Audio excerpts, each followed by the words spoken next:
الله والصلاة والسلام على رسول الله. كده كده نتعادل مع بلجيكا، نكسب ايران، وكده كده ماتش نيوزيلندا موجود مضمون، صح؟ ده اللي احنا بنقوله كل مره. مجموعتنا سهله الحمد لله وكويسه، بس بطريقه حسام حسن دي ما اعتقدش ان احنا نقدر نعدي حتى من لبنان، فربنا يستر. اما بالنسبه لمنتخب المغرب فمجموعته متوازنه، يقدر يكسب اسكتلندا وهايتي، ويقدر يعمل ماتش على البرازيل.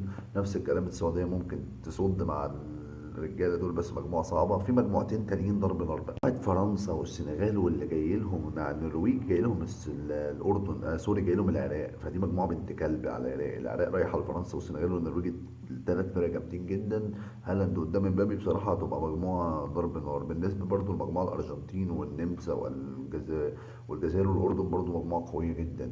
مجموعة تونس برضو قوية، ولكن بالنسبة لي مجموعة العراق هتبقى مجموعة ضرب نار، ضرب نار. حتى هنا برضو إيطاليا لو راحت مجموعة كندا بنسبة كبيرة هي اللي تحسمها.